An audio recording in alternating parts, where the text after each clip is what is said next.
उसके बाद चीन के ऊपर ही फोकस रहता है किताब का, और इसमें 7वीं सदी की एम्प्रेस वू जितियान, जो कि वाहिद एक मलका who in her own right in 3000 years of Chinese history became the Empress of China, उनका जिक्र है, चूँकि उन्होंने चाहे सियासी वजूहात से या ज़ाती या दोनों बुद्ध मत को वहाँ का फिर सरकारी मजहब बनाया। उसकी एक बहुत बड़ी वजह ये थी कि जो वहाँ का पुराना ऑर्डर था, चूँकि ये खुद द फिफ्थ कॉन्कुबाइन के नाम से जानी जाती थी, और यही इस बाब का उन्वान भी है, ये एक कम दर्जे की महल की जो ख़वातीन थी उनमें इनका शुमार होता था। वहाँ से इन्होंने ताकत का हसूल किया। तो जो कन्फ्यूशियस्ट और दाओइस्ट वहाँ की महल्लाती ताकतें थीं वो इनके खिलाफ थीं, तो इन्होंने उनकी बजाय फौकियत देनी शुरू कर दी। बुद्ध जो पैरोकार थे, बुद्ध मत के जो पुजारी थे, बुद्ध मत के जो तालिब इल्म थे और साइंसदान थे और दूसरे लोग थे, और उनको उनसे रिप्लेस किया, और जिसकी वजह से फिर वहाँ का सरकारी मज़हब जो था और वहाँ के जो ख्यालात थे हिंदुस्तान से, और यहाँ के जो रिवाज और यहाँ के जो ख़ास नाम इस्तेमाल किए जाते थे बादशाहों के लिए, ये सब कुछ वहाँ पे आए, जिसको इन्होंने एन एसोटेरिक बुद्धिस्ट कूदता over the Chinese confusion establishment कहा है। ये भी बहुत एक दिलचस्प बाब है।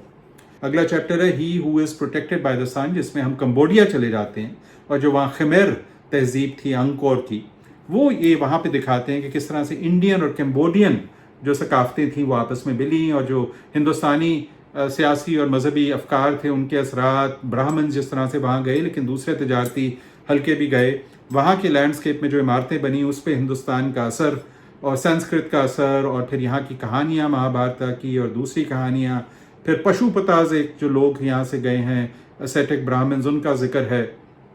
जो सुपर नेचुरल लोर थी वो भी आपस में मिल गई, हिंदू टाइटल्स ऑफ रॉयल्टी भी इस्तेमाल हुए, और एंकोर वॉट का कॉम्प्लेक्स जो एक इंतहाई शानदार जगह है जहाँ भी मुझे जाने का इत्तफाक हुआ और वाकई वो देखने के काबिल है। और चोला डायनेस्टी का खमेर डायनेस्टी के साथ ताल्लुकात और ट्रेड और हमले और ये सब कुछ बहुत ज़्यादा आपको आपस में इनका एक ताल्लुक नज़र आता है, असरात नज़र आते हैं, कई चीज़ें मिल के बनी हैं, कई चीज़ें यहाँ से गई हैं। बहरहाल ये उस इंडोस्फेयर की एक्सटेंशन है। अच्छा, एक आखिरी इक़्तिबास जो है जहाँ पे वो एंकोर वॉट का जिक्र करते हैं और उसके इर्द गिर्द जो बड़े अहम कुछ टेम्पल्स हैं।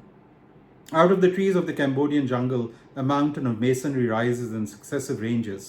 A great tumbling scree of plinths and capitals, octagonal pillars and lotus jambs. Shingled temple roofs cover intricate reliefs of Indic Naga snakes, lions and elephants, gods and godlings, sprites and tree spirits, dreadlocked holy men, and miles of friezes of heavenly musicians and dancing girls,